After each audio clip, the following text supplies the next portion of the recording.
Welcome to ZKast, everyone. I'm Zeus Caravallo from ZK Research, and I'm here inside the Cisco suite on the 18th hole of Pinehurst 2. It's US Open Golf Week. It's actually the Friday of the US Open, and I'm here with Matt Swartz from Cisco, a distinguished engineer. Matt, it's a big week for you. Huge. Before we get into the content, just a quick bio on yourself. What you do for Cisco. Sure. Hi, I'm Matt Swartz. I'm a distinguished engineer in the CX organization at Cisco. About 21 years at Cisco. Spent a lot of my time focused on wireless technologies, specifically high-density wireless, which brings us to sporting events like this. Yeah, it's awesome. So again, it's a big week for you. Now, Cisco has a pretty long history with pro golf. I know you've got the sponsorship to some of the players like Victor Hovland and Keith Mitchell, but it goes way beyond that, right? Yeah, so for the past, I'd say 5 to 6 years, we've worked very tightly with the USGA, basically bringing our technology into their events. And so they're super focused on the fan experience and enabling their app, and in order to get the most out of the app, you need really good connectivity. So you can track your favorite players, see some videos, things like that. Mobile ticketing, all those things ride across the Cisco network. And so tell me, give me an idea of the scope of what we're looking at here. Like, this isn't a normal stadium, right? But how big is the network here? So, you're looking at about 517 access points, 222 or so switches. And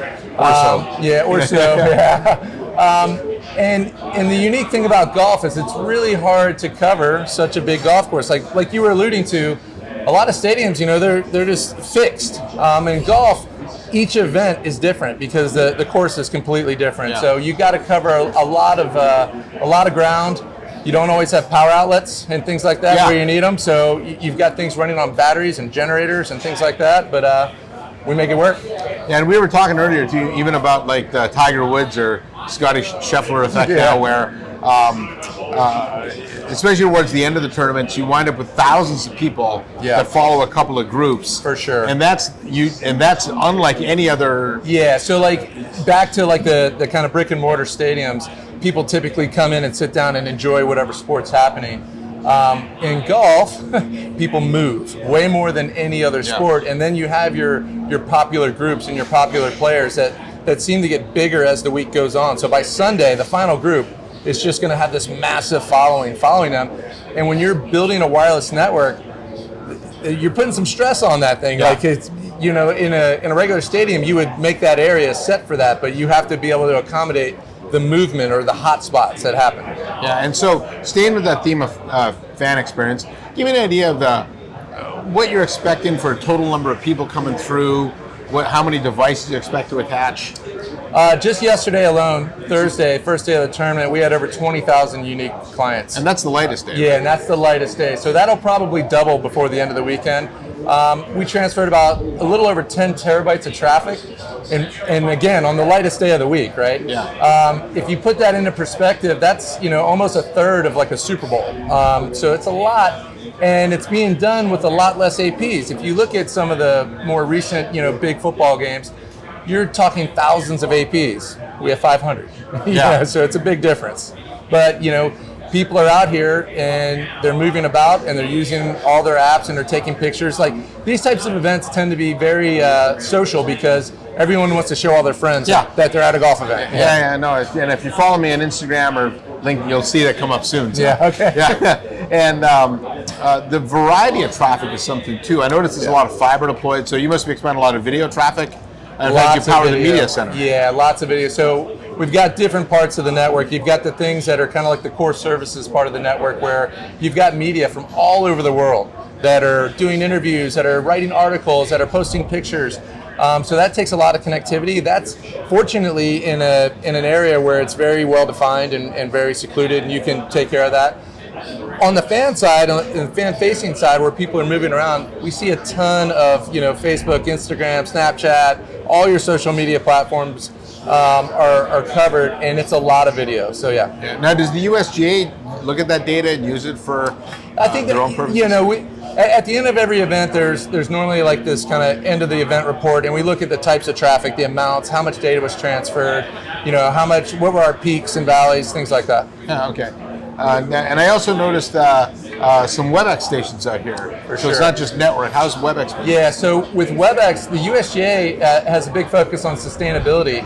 And so in doing so, they're using technology to kind of reduce their footprint of things like the media center. So they, instead of having it be as massive as it used to be, which takes a lot of power, a lot of cooling, they're reducing their footprint, and they're using Webex technology to enable people to do remote interviews. So you might have international players, and instead of all of their kind of media coming over, now we can give them an avenue to interview the players remotely and then use it in their stories. Yeah, and that's sort of one of the unique things about the Open too, is it's not your typical core PGA group of players. Yep. You bring over the European Tour winners and Asian Tour winners. And things like exactly. That. It's the best of the best. Yeah.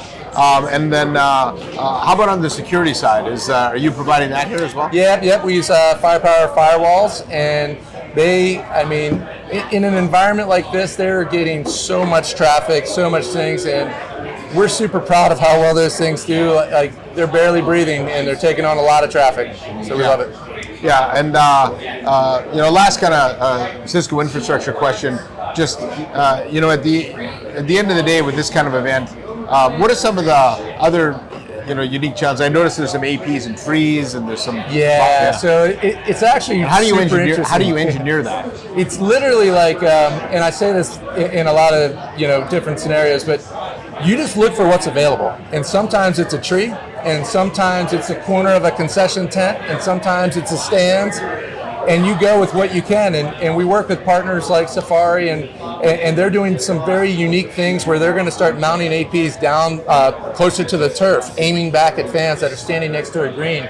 But you have to be really flexible in how you mount things and where you can put them. And a lot of it literally just depends on the course. So next week there'll be a different golf tournament somewhere, and that network will look completely different than this one. So every tournament you do, how many you do a year? I do 2 or 3 a year for golf. Okay. Yep. But every one you've almost got to start from scratch. Every time. The good news is like something like the US Open, we're always at these big high profile courses. So for the technology side of things, people know these courses. You see what I mean? Like we've got like a layout of where we're going, and chances are most people have been here before.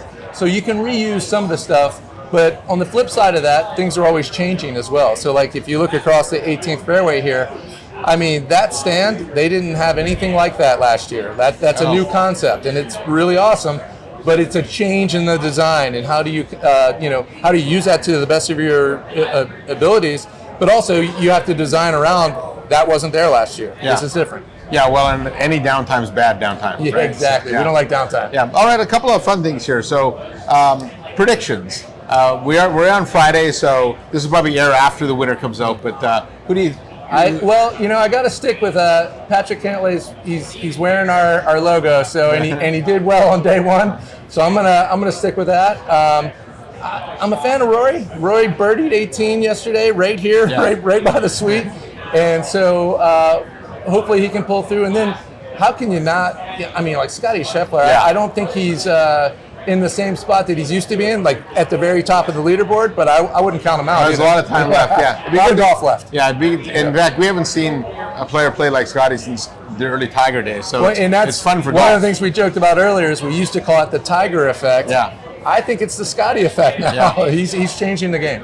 Yeah, well, that's great. Anything else you want to add?